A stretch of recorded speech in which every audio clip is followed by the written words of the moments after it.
If you're a business owner or a business leader and you're managing all the functions of your C-suite, subscribe to our channel, turn on notifications, and let's start talking about how you can make the most use of your time so that you can enjoy life and keep the dream alive. Welcome to another episode of Fractional with Chris Capone and Associates. I have John Gillespie here with me. He is the Chief Technology Officer at MegaCorp Logistics. And just a good dude, and wanted to bring you on and have a good conversation about business and life and how you got to where you are. So, thanks for having me on, Chris. Yeah, man. So tell us a little bit about yourself and how you got to the seat of being a chief technology officer for a huge company. Sure. It's actually kind of a more lucky story than being like right. Hey, that's not a bad thing sometimes, right? Yeah. The joys of being in IT is I'm almost 40, so the career pathing, whether you grew up watching, Breakfast Club or, Dazed and Confused, the classic like nerd story. High school to college is really, back in like the 90s and early 2000s. Didn't have that many like paths for like IT careers. It was like engineering, mathematics, software development. A lot of what you wanted to do, whether it was like learning like infrastructure, getting into like networking and switching, you had to kind of take like your own path, whether it was, going to community colleges and getting certifications and stuff. So it wasn't as clear as it is like today, where there's a lot of advancement and a lot of innovation, in the tech spaces that allows universities to provide more like dynamic careers, UNCW has like AI programs. So unfortunately, coming out of high school, out of 2002 into college, I did the classic, let's be a surfer and go to UNCW and do political science. But I enjoyed technology a lot. Now, I don't know if any professors listen to your show or in the Wilmington area, but UNCW at that time was also a little more antiquated in technology spaces. So a bunch of us figured out that the computer network on campus was kind of like open, where you could plug any Xbox in any building and see every other Xbox. Same thing. So you're able to do like really, really large, like, 16 person, 32 person, like LAN parties, because the network was completely flat because they were just using traditional like hubs versus like switches. Where'd you learn how to do that stuff? Like, how do you even like, that's not something you learn in high school or in class. Like, again, I think it goes back to being like more lucky than right. That, Jurassic Park came out in 1993. So I was 9, and then like that made every like little boy nerd interested like in dinosaurs. And then, like Nedry, and that was like the single man, like IT guy for the movie. So, like, well, if he can do it, like I can do it kind of thing. Obviously I wasn't looking up to him, but it was just more of a, like, let's play with computer stuff. So, and then Windows 95 came out obviously in 1995. So I was 11. At that time, like gateways and HPs to Dells to Compaq to Packard Bells. They weren't that good, but they were trying to become the consumer market space. But this is all like pre-Best Buy, even pre the dude, you're getting a Dell, like kind of like commercial guy. So more like CompUSA and computer shows where we bought like parts and you just had to like figure it out, very much like, people in the room can't like see, but like even the audiovisual stuff like you have with like now today where the advances are with microphones to cameras to lighting and how that all can feed back to the very advanced Macs. If you wanted to build a PC to play Wolfenstein or Doom, you're picking out like the Voodoo video cards to like the Cyrix processors for like a DX33. And then like everything pivoted pretty quickly from like, hard disk to like floppy drive to CD drive. And then, even the local like hard drive. So again, like at 11 years old, you can be that, kid obsessed with like baseball, or you can kind of go out and start buying like pieces of parts to build a computer and, read motherboard books about how to set jumpers. Oh my god! So that you could set the primary and like master settings for how it would launch, like in the BIOS to like prompt the CD to install Windows 95 to skip DOS and those kind of things, right? So I got fun. So then in UNCW, not only that first year like within Galloway, like Galloway is still there. Yeah, I think they're going to tear it down eventually. They have got to tear they've that announced building it down. at least. They have got to tear that place down. Man, I'm going like way back in the journey, but it gets faster towards the end. No, let's hear it. So there was a few people on my hall that were like a lot more probably like artsy than like techie, but like wanted to learn and were curious. And everybody at that time, like the school, like was coming with like a lot of different computers. Whether they're coming with like some Sony laptop, Yeah. just some people still setting up desktops or the Mac stuff, and Yep. everybody wanted help and they didn't know where to go. And this was even pre Geek Squad at like Best Buy time, so. A really good way to break down the social barriers, like being new at like university, was meeting new people, but then playing with their stuff, which I never got to touch, then plugging into the network and figuring out I could see a lot of stuff across the NCW's network made it more Interesting. fun for us to figure out how to do even more across their network. Yeah. And then in it, getting a job on campus too as like a production tech to like work with building out their like website and a few other things, which is like comical because recently when I was with Cool. like Mark Lemers and Dr. Vetter, I think they made a joke that the website is still on in some places.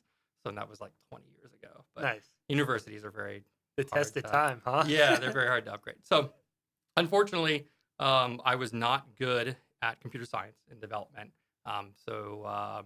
Writing Java code was not a forte of mine. So I stayed on the political science path. But in the summer, I would go do like certification courses, Mhm. like A plus, N plus, Secure plus. And then getting out of college, Wilmington's a very much like service oriented town. And I don't know about you, but like Well, I starting mean, to it see it the wa it age was. I mean, it's at that definitely time. changing, but yeah, Yeah, like yeah. no, 2006 was absolutely, yeah, a weird time. yeah, So it was, totally. especially if we go back to like just realizing like a couple years later that the big recession hitting was also going to be even more difficult for only having like a few years of experience under your belt. Like, what do you do career wise? So Right. was able to work at Best Buy and Geek Squad back in 2006, and then a local company called X Geeks, which is a play more on X Men, not X Geek Squad people, Yeah. doing more in small business support. But that company was unable to survive the 2008 recession, so I was picked up by Liberty Healthcare Mhm. in their IT department to support some of their networking components. Between at that time was only like 29 offices, I think, in 3 states. Now they've expanded most of the East Coast. I Right. think they're in Yeah, like it's a big name. 49 or 50 offices or Yeah. something. So they got huge. And then we put in a Lawson. It's like an SAP Infor platform for like ERP. Yeah, And no, I awesome. did a lot of their user security for that. And then was met my wife at Liberty, and we've agreed that we would not work for the same company, kind of like ever, just to like maintain that attempt of work-life balance. Yeah, totally. Um, so I, at that time, Megacorp, and this is 2012, was probably less than between 50 to 100 people. And so they had a small Cincinnati office, a small West Virginia, and then in Wilmington, they were starting to grow it. So where did it start in Cincinnati? Kind of. So our company, President Bob Clare, and then our owner, CEO Ryan Legg, Yeah, they met as like neighbors in Cincinnati. got it. And Ryan Legg started TQL with Ken Oakes way back in the day. Got it. And he retired from there, and he was comfortable. He didn't have to like work again. But his wife, Denise, I think her maiden name was Rivenbark. She's from this area, Yeah, so yeah, she has family in Wallace, and yeah. she grew up around the Wilmington, Wrightsville Beach area. So they came back here. He bought / built a property in Landfall, and they have the Wrightsville Beach house. But he's got a lot of energy, even now at almost 60. I think he's 59. Yeah. He works out a lot, and he loves like traveling. So whenever I think his like non-compete, like NDA stuff with TQL expired. They started up a local. They did. Yeah, yeah. He took and I remember it was a Christmas party. I think it was 2012 or 2013. Denise was like, Ryan said we're going to keep this small at like less than 50 people. And at that time, I think it was maybe 2013, 2014. We crossed 100 people. So we were growing then. But in Wilmington, the office used to be near that like dental office over by the Arboretum on like Station Road. So that like Station Road corner of Yeah, I know Mayfair. exactly what you're talking Very about. little Oh my tiny gosh. building. Yeah. And then when we outgrew that, I expanded to 7040 Wrightsville Avenue. That's Yep. when I came in 2012. Was we were there, and at Yeah, that sorry, I put you off topic there a little bit. We were talking about how you got to CTO, so yeah, that maybe kind of comes back it together does, there. yeah, So in because 2012, I yeah, stopped doing IT stuff when I came over to Megacorp. yeah, I had a few friends that worked here at Megacorp, and it was more of a startup mentality of Field of Dreams. Is if you can build it, they will come. And so I wanted to get my foot in the door, and the pay was a little more to even just move over to night dispatch at MegaCorp. So I wasn't even doing anything IT, just nighttime stuff. Yeah. And waiting for them to keep growing, and so I could put my throw my hat in the ring to take an IT job for them. Right. During that time, though, I got engaged, and my wife and I got married in September of 2013. So it'll be 10 years, this September. Congrats. Thanks. We got married. We did the destination wedding to DR, Dominican Republic, and then while there, my wife was like, "How to make paradise permanent?" I like it. Yeah, Smart, so smart, smart lady. Your wife is. it was. So she was trying to leave the country. I think she wanted to like move to Belize. I'm a big fan of United States social service systems, like 911 matters. Police and Yeah. ambulances will show up. So we settled on Hawaii. So they threw us not only an engagement party at Megacorp, but like a going away. And Ryan Legg he was like, if you ever come back, like, the door's How like cool always is open. that? Yep. That's really Very cool. cool. So bounced to Hawaii, worked for American Savings Bank out there, which is the third largest bank in Hawaii, as just a cybersecurity analyst Got for it. about a year, and then got promoted to be like a data systems manager, data center manager, Hmm. to run all their like VMware Hyper-V environment on top of like the Cisco UCS servers, and Commvault was I think our data source at that time, and like Avamar was our like backup product. Yeah. IT people will know what Yeah. those are. And about 2 years into that, I pivoted into a director of enterprise architecture role, and then that was when we were thinking about doing more like mobile banking. Pivoted to I think we went to Q2, and what can we do with like tertiary backup to like Azure. This was early 2017, so Hmm. cloud was a little more scary to highly regulated industries, Yeah. healthcare and banking, banking especially between PCI compliance, the GLBA and SOX, taking a risk of moving either applications or data or connectivity, whether it's the end user, so you and like a mobile banking like that app, or the GL, general ledger, the back end systems that are core for banking, Hmm. especially some of the bigger companies like Fiserv and Oracle. Yeah. How much do you want to host and control yourself versus like putting in those environments? Um, Again, the regulation being so heavy, and where I was at like in my career, both my kids were born in Hawaii. They were born through Kaiser. When we first rented out there, we were renting from a family that um, the wife was like a surgeon in the OBGYN department, and then the husband was also like in pediatrics. No way. So no better place in the world than to have a baby in Hawaii, especially if you're renting from doctors. Heck yeah. Which So island were you living on? lived on Oahu. Nice. So that island is probably like Charlotte on a rock. It's got more than 1 million people now. Hmm. Very big, but it's also the easiest to be employed on because it has most all the like major industries there. Right. Whether you wanted to be in, hotel hospitality, that's the very big environment for that. Education, healthcare, banking, those big core services that are Got it. always looking for talent. And then it also, if you want to work for the government, there's also probably no better state, in our union to work for or find an employment, because every major military base is in Hawaii, and they're all really close to each other. Yep. And they are always looking for like civilian government contractors to do something, whether it's in cybersecurity, build out lifecycle management, tickets, Hmm. phones, you name it, all the way through. So there's a lot of work out there. I feel like I'm doing an ad for moving to Hawaii for people to work for them. Hey, I mean, I don't think you'd have to twist too many people's arms to No, figure out how to go there. yeah, Yeah. it's a very fun place to be. But it was one Thanksgiving while I was out there, we were with them, and they started talking about some issues they're having with Kaiser, with some of their EMR to electronic medical imaging (EMI) platforms Okay. for how you move like sonograms, X-rays, and stuff over. So then I pivoted to Kaiser and worked there, kind of in a like a sysadmin project manager role to help roll out the embedded Highland product to all of um, Kaiser within Hawaii, Hmm. and then partnered in kind of the build consistency with the regions other than California. So it's like Kaiser's Rock.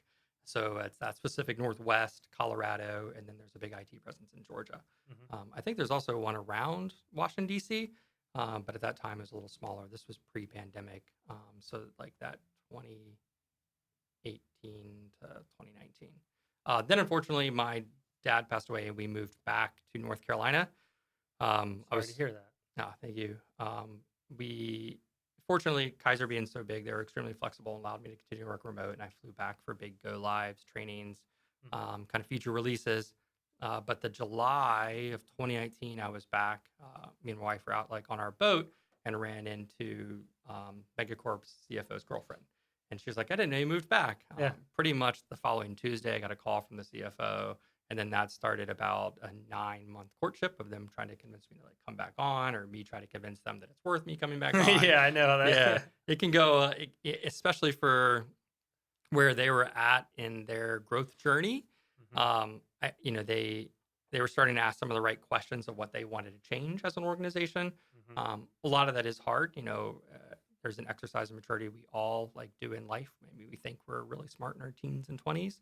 Some people are. They can grow up pretty quickly and be very mature. Other people, life experience matters um, for you to feel more confident in like maybe that 51% layer where you can know when you're making that decision will have an impact, or you've balanced out some risk reward, model personally with it. So, um, they Megacorp brought in a one-on-one solutions as a consultant. They elected to listen to some parts of the PowerPoints put together for them in a strategy at that time. We'll call it free consulting, Yeah. in order to start cleaning house of a little technical that they have within people, processes, and things within their organization Mhm. to do a pretty big mass lift. And this is where it's better to be lucky than be right. Most CTOs for smaller, mid-sized businesses or in a more entrepreneurial startup capacity, whether it's been, the Mark Zuckerberg's going to graduate like college, or Mhm. the Bill Gates, how much, again, that choice of taking like a risk to try something different and of knowing that if you kind of fail or fall flat and just try it again. Yeah. And maybe you'll, learn from it. So Megacorp took a pretty big swing. They took me on in February of 2020 is when I got the offer letter. Mhm. Lo and behold, there was a pandemic that Yeah, I was occurred. about to say everybody knows that time frame. Yeah. So I started with them at the end of March of 2020. At that time, we were 325 employees and about 350 million in revenue. Mhm. Today, 3.5 years later, we're about 670 employees and between 900 and a billion in revenue. The IT department when I came in, yeah, we kept 3 people. Today we're at 38 people. We were 100% on-prem with our local transport manager system, our phone system, even single thread on MPLS for our network, and firewall security. Now we've pivoted all major systems to be cloud-based. Um, yeah, I mean, I don't think there's actually a single thing that we haven't changed except Office 365 That's wild. since we came in, even including everybody's end users' devices in the offices. So, um, So it was, yeah, it's a fun journey to go from setting up Xboxes, talk to everybody on a network at like right. UNCW, or building like your own computers, and then just kind of taking jobs and having pretty good leaders and mentors along the way, whether previous CIOs and CTOs and just managers in general, and then just trying something that kind of like tinkering hobbyist mindset. So untraditional is Yeah. really what it is. So I don't recommend it to everybody. If I was a wiser man, it's not like there's a regret to it, but like, there's are other opportunities like in North Carolina. If you go to like NC State or Chapel Hill for school, Mhm. I think they can career path you safely into CTO roles, versus playing Plinko with your Well, I mean, it's career. just it goes to there's no like right way to do something, right? There's no like set path to get to a certain point. And it kind of sounds like, it was more of like a passion and just kind of like a hobby of things that you did when you were starting like building computers, and then you're like, "Oh, this is a way I can meet people and help them solve a problem." Yeah. And wasn't like a formal like traditional education per se. Yeah, it's more fun than like anything. Yeah. And I think I don't know who it is. There's somebody out in the world can find the quote, like look it up, where they're like, find like the 3 things in life that like keep you healthy, keep you creative, Yep. and then like can you make money, like either career pathing wise. So, um, not to say that like everything you do and everything that you have to find, like in life has to be like complete joy. Right. But if you're gonna take an opportunity to try something, whether it's um, in the IT space, there's so many opportunities game developer. Like Hmm. that's fun for a lot of people. Yeah. You can get into this like AV kind of production, like tech world. And there's plenty of careers out there in like cinema. Even here locally with Screen Gems, I think it's Dark Horse Studios. Yep. Yeah, Um, that's a big one coming in. yeah, and the CGI behind it and everything else, like, and those allow you to like play with all this really fun, geeky, techie gear Yeah. and get paid to do it and have like an end result product to probably be pretty proud of and kind of enjoy along the way. So I mean, there's a lot, like opportunity in these spaces. That doesn't necessarily mean you have to be like a master in calculus, Right. right? Exactly. And behind like a keyboard all the time. And I think that's probably been the coolest part of like our generation to see versus like the previous and the upcoming. I don't know what's going to happen in the upcoming. Is like if you go back to like the Gen X, like the Boomers, like they and those are not my words for it. That's just like putting them in like a bucket like category, and I don't mean any negative connotation, because this is actually like more of a positive. The journey they got to see for the black and white TV to the color TVs to the big sets to the flat screens. Even just probably in our daily lives of what's in our pockets today, versus what we used to have tethered to a wall on a cord, the phone transition from Well, long I distance and stuff mean, like no, that. that's it's so true. Like I was just spending time with my family, and my grandmother is 94 years old, right? And we're like, the family sitting around, we're doing FaceTime, like taking pictures with our phones. And I thought I was like 94 years ago. Help me do some math. I mean, I think that was like 1930, Yeah, right? yeah, So she was born in the 30s, 40s, 30s. Like right? imagine what life was like in the 30s. And then now all of a sudden we're around the family and like it's just to be able to see that like progression of life is Yeah, insane. and now the old like hobbyist tinker mindset from an IT standpoint, the like how difficult it was to like set up the hardware to do this or install the stuff to Yeah. then make these things like all happen is gotten surprisingly easier too. I mean, we used to call it like plug and pray, even this is the early Plug and with the pray. early USB days, the change from like serial cables to it, like and trying to assign drivers and nothing like working. Um, even the phone to cell phone transition, like that the Nokia candy bar to the Razor and how like cool we thought those were when it was color and it flipped. Yeah. And then BlackBerry came along and put like a keyboard in your pocket and Yeah. it was Yeah. like you could message an email. Yeah. Then iPhone said hold my beer and like handed you this like completely like glass screen with one button. Yeah. And then that removed a barrier that like technology was difficult for a lot of people. Before, and the reason you just circle all back to even like the Dazed and Confused Breakfast Club, that kind of that classic TV nerd mindset, is it seemed a little outside of like the everyday like person. Like you had to be this like cemented geek to give a lot of time to something. Even in Jurassic Park with Nedry, like how do you debug a million lines of code? Yeah. Where now you can buy an iPad for less than $300 and download like a free software called like Xcode. It's a game for kids that teaches them object-oriented coding. So there's this barrier removed from the difficulty Hmm. of not only getting devices in people's hands, but then allowing them to be creative with them. Because most of the time, if you think about like where the IT journey has gone for the world has been, like it's been a people like user experience like driven thing, right? Like there was Hmm. no major forced market to it. As much as people want to think there might be something forced behind it, like there's very little um, forced regulation to adopt technology. I mean, we tried with like EMR and healthcare and things, but outside of that, a lot of it has been the true like supply and demand. Like we want these things. Hmm. Like nobody wanted to continue to have to go into a bank, so mobile banking became a thing. Like we wanted to have better access to not only just mailed prescription, healthcare products. You wanted to be able to use that like Epic My Chart app, like with Novant stuff here Yeah. locally, to be able to see your blood results or be able to Hmm. text the doctor and Yeah, so. we've been going through that with our medical stuff and through the surrogacy journey. Is like that was the first time I used this my chart thing. I was Mhm. like, this is weird. It's like gamifying like our medical thing. I mean, it's just insane. I'm like texting the doctor and he's telling us all this like funky stuff about like Yeah. results, and I'm just like, okay, this is the world we live in now.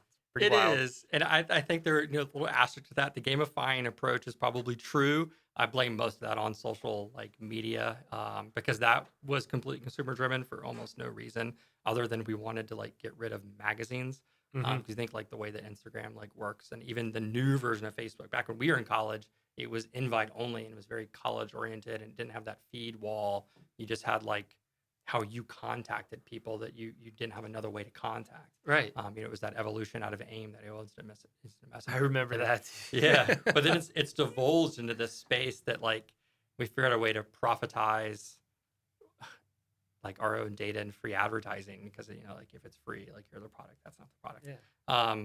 And then it has become more like gambling and gamified because like you're trying to get those likes or those hearts, like people to pay attention to it more, which Yeah. is difficult, shifting the focus like back into like the business world because I think that like there's a very good practicality of the things like Rocket Mortgage or like the mobile banking is done to give people access to like if they're more introverted, remove the anxiety of like applying for that loan to buy a house Hmm. or starting a business or an LLC without like the need to engage like a brick and mortar go down here with this like person and you're like more Yeah. You're. nerve wracking. Yep. So it gives you more time to like think about it and be more prepared.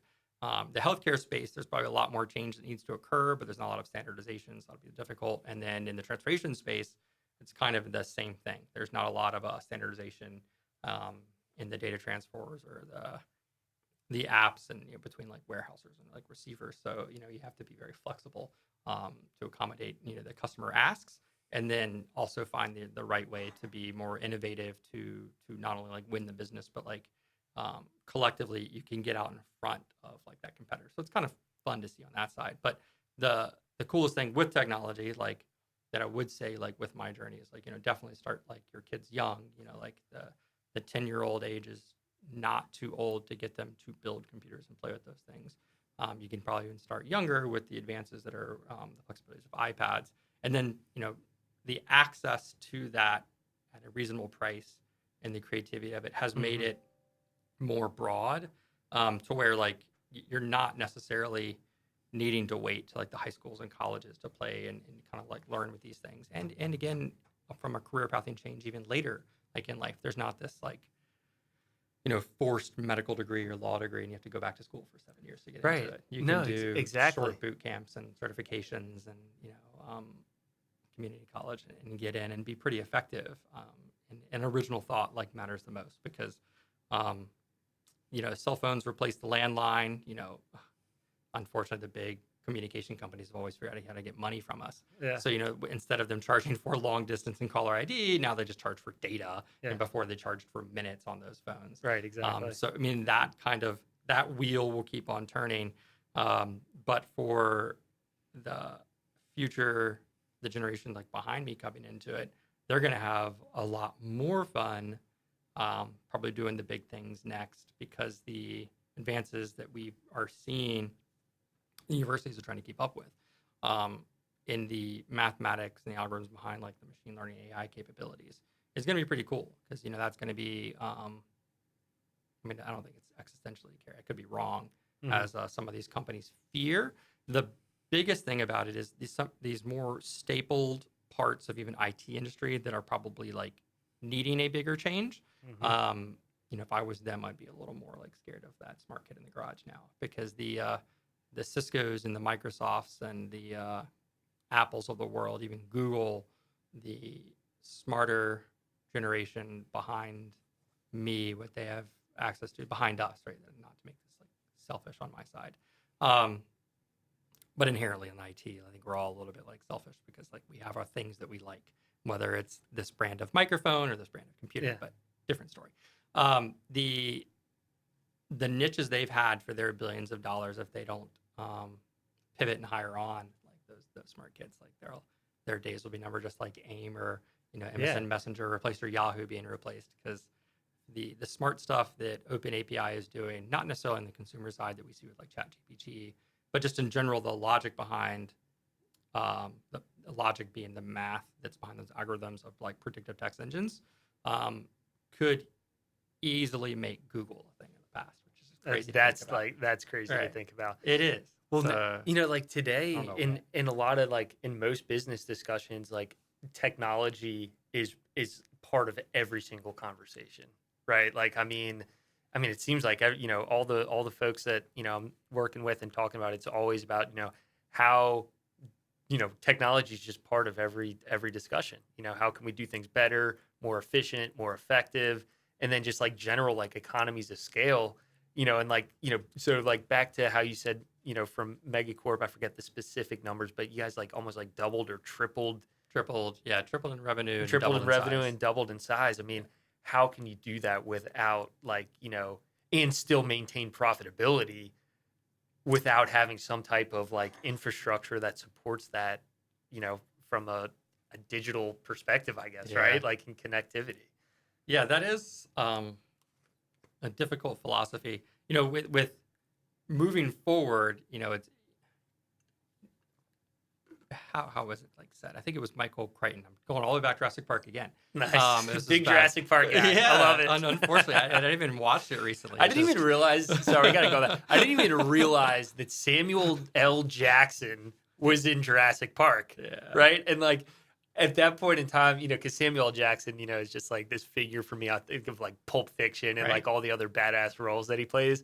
And then I was watching Jurassic Park. I was like, holy crap, that's Samuel L. Jackson. And he was And so young, and he's he was still a like, badass he in was like, yeah, I know, it's hilarious. Man. that. Sorry. So, all right, No, but so this is the author of the book, Michael Crichton. I think yeah, he was at a conference or a university one time back in the early '90s. It's a YouTube clip out there, and I could be butchering this too. So if anyone wants to correct me, I will fall on that sword as well.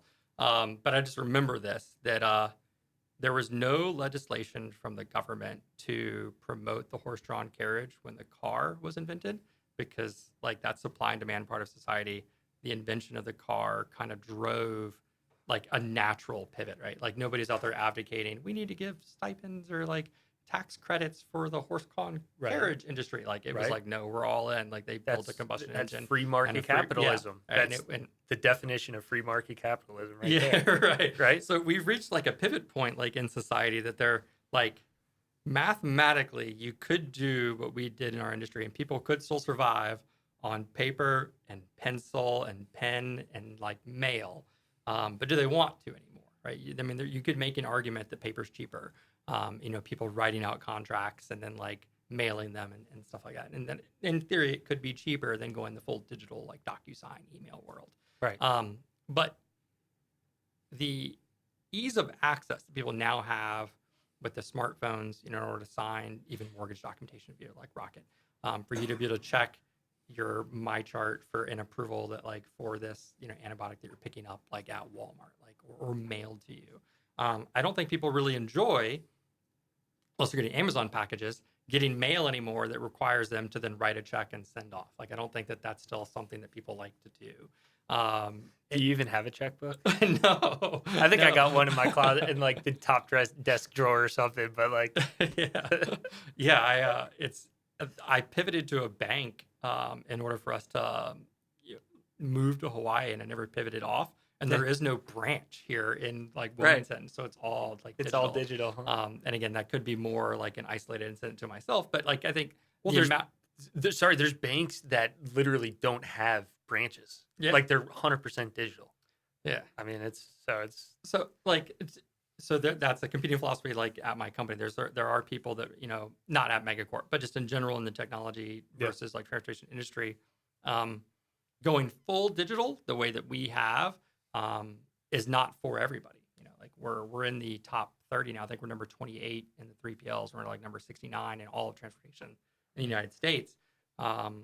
And the ability to grow that way and to scale on technology platforms was very helpful, but also company culture and their ability to retain customers and our approach to load management. The people behind it are still probably the most important. And that's also why they're a big part of our growth.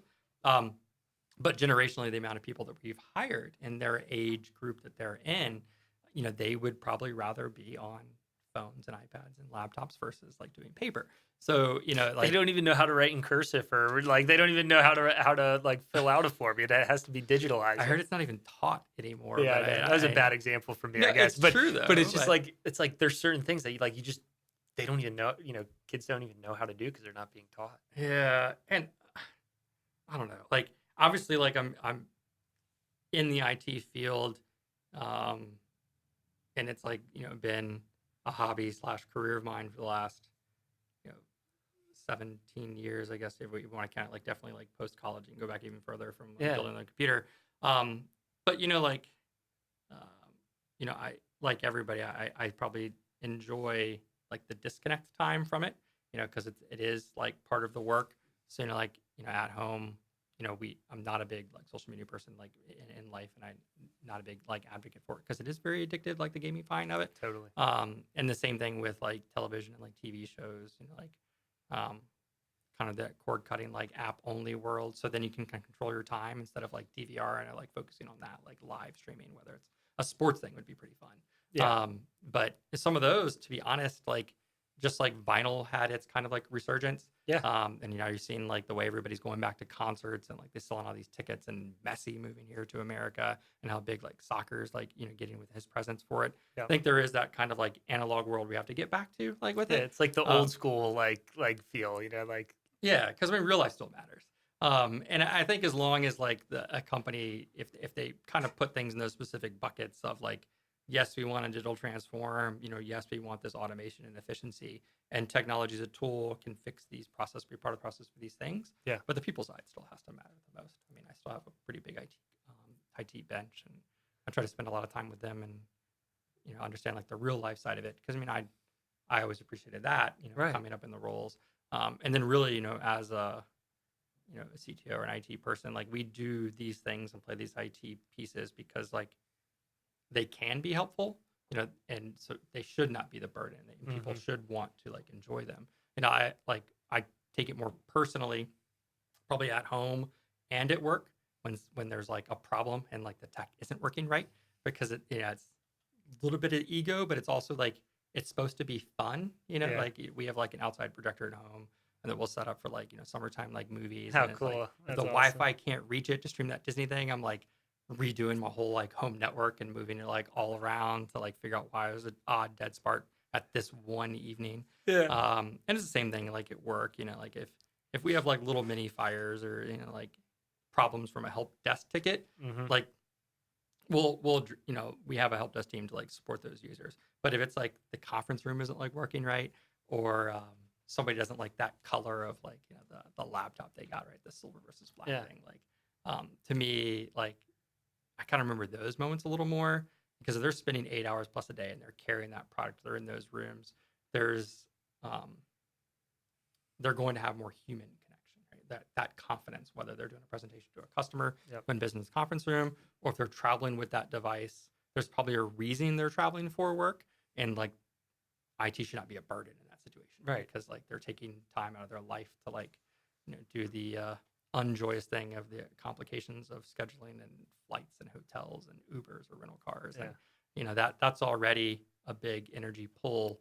Um, from people that can be wearing and daunting. So So talking about people and like processes and other stuff, as a CTO, what are some of the other skills that you need to be successful at your job? Because like you go from being someone that's like an expert, let's say in like executing on something, and now you're at a level where you've got people to manage, you've probably got some type of budget or like profitability or something that you got to maintain.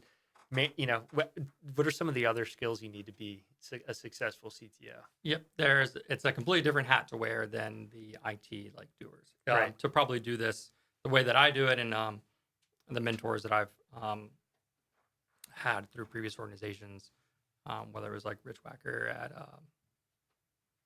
ASB, or even Rich Gallo at Liberty Healthcare before. They took time to like not only um, hand off the task work that I was doing at that time, and then explain the why behind it, but then also kind of have those more personal relationship skills to know the balance of what it is to do the job and then still be like the human side of it. So from the CTO, probably like one of the more things that don't exist on like job descriptions are probably really hard to find, Hmm. in interviews. But most recruiters are pretty good at probably finding it. And then other C-level execs are also looking for a similar like hat energy. Is the communication, empathy skills that the emotional intelligence required behind that, Right. because the decision making that can impact 670 employees, they all have families and lives. Like Yep. you have to like kind of always know that that's there. Hmm. Um, the hiring of skill sets, there's no easy robotic button yet. Maybe AI will change that Yeah. for how people should match on paper to then match company culture to come in Hmm. at an organization. So, I'm still at the end of every interview, and then I've partnered heavily with like HR and recruiting to understand um, their soft skills that have to come in with it. And that's no requirement from everybody. There's no like, we have a diversity of thought, in our hiring. And so there's not like a carbon copy of like me's like all running around. I think if anything, it's the opposite of. I've always enjoyed that. Going up into a manager position, into a director position, and then the CTO position of my career is making sure that the room that I'm in and the people that are always around me are not like me. You don't want to be Hmm. in that kind of emperors with no clothes, like yes man world. Um, so like if I'm, I don't know I don't remember like when I did that DISC assessment for like the type now, but I'll just pretend that like I'm a type A, like introverted IT guy. So Hmm. I'll make sure the other people on my team are like the yellow, green, the type C, the more extroverted, like, artistic, like mindset guy, all the way Hmm. back to like college, the same friends that I had in the IT space. Um, and if you can recognize that and see that as like a strength in like in others, and like you're all part of like that same like team, so the positions on the field matter.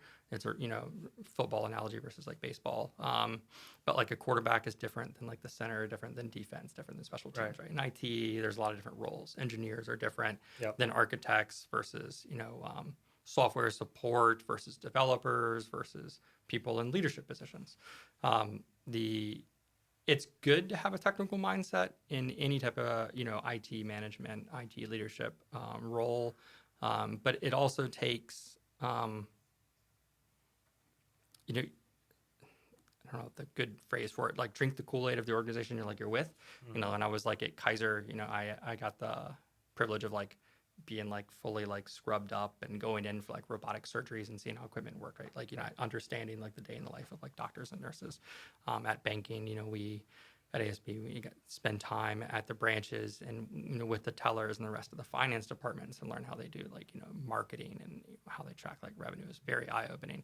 Um, that became pretty important in my career journey because even Rich Wacker at that time, he was one of the GE like train engineers like on like trains like on rail, and then he pivoted into finance, and he did that after hours, just asking a lot of questions and like learning like on the side. So that capacity to like actively listen, which I'm obviously not doing today if I'm talking so much, but kind of learn and pick up within the industry, that helps because then you can pull that apart to make sure that the conversations with budget is always difficult in IT because people cost a lot, IT cost a lot, but you got to put Hmm. them in those specific like categories because you got to explain the why of the spend and what you're doing and correlate that back. Even though there's not an ROI on it, correlate it back to the things that it provided in operational efficiency, stability, and Yeah. scalability. And Um, has it been like difficult, for people that don't understand technology, I guess, so to speak, and people that are really just looking at the numbers? Sometimes it's hard to quantify,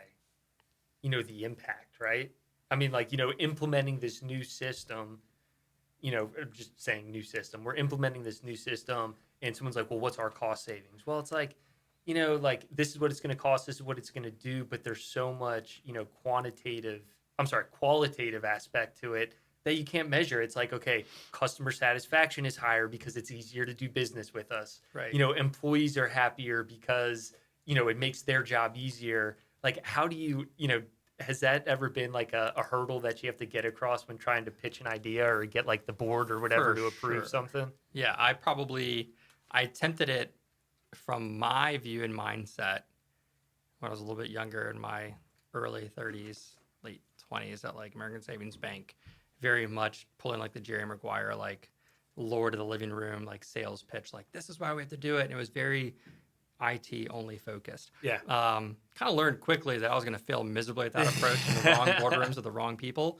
I think somebody even got one of those like staples, like easy button, like buzzers, because they were tired of all the acronyms. Because there's this like assumption you make when you like live with it every day that Yeah, everybody that else knows what everybody you're knows what saying. you're talking Yeah, about. which they Same thing don't. with me when I'm talking about finances and stuff. Yeah. So that's another exercise in maturity.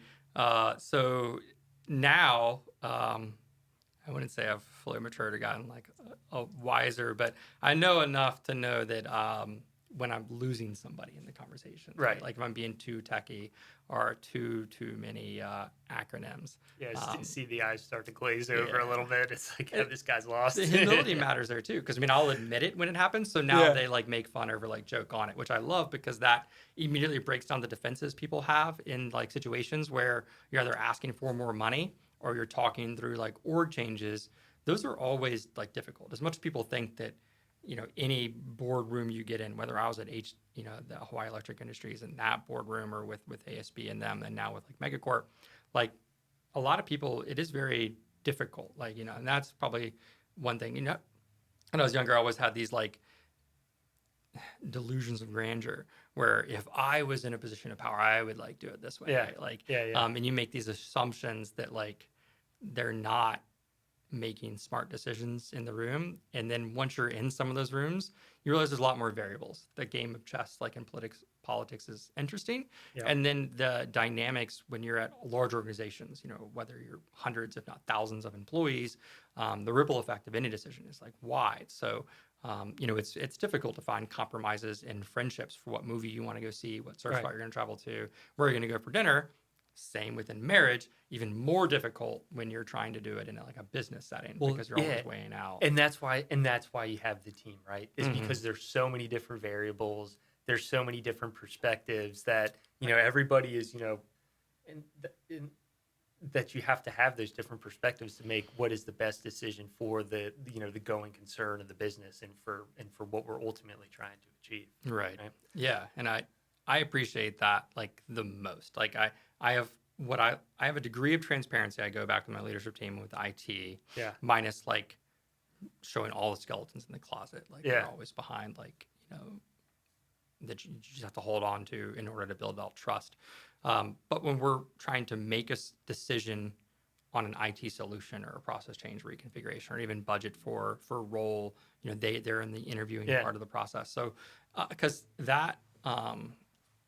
that's like an ante, like it puts like stake into the game to where now they're not just faking to make it like they truly have a seat at the table. Like, my success, their success is my success.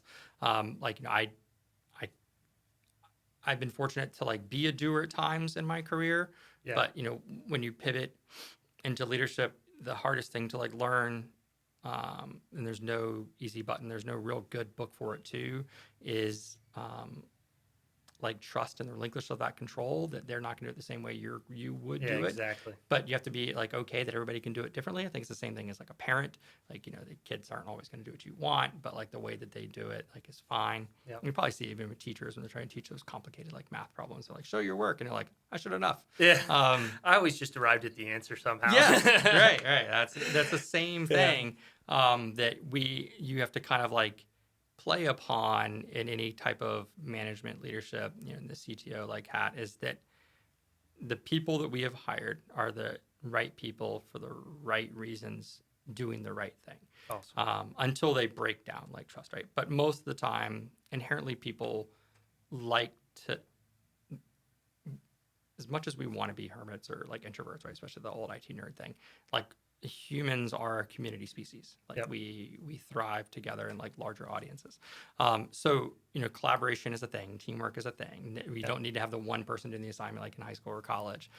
So speaking up and being involved and like going through it is fun, because then if it just moves the needle a little bit in confidence, then you're going to land on hopefully the right decision making in the IT choices that will be a positive impact to the company. Awesome. And so that way you're more in like a service delivery versus an expensive cost. Yeah. So there you go. Add value. Yes. Yeah. That's man. Well, one of these days, this podcast will be able to just talk for hours and hours. But at this point in our, fetal state, we've got a time frame to deal with, unfortunately. Sure. So let's go ahead and wrap up. Thanks a lot for coming out.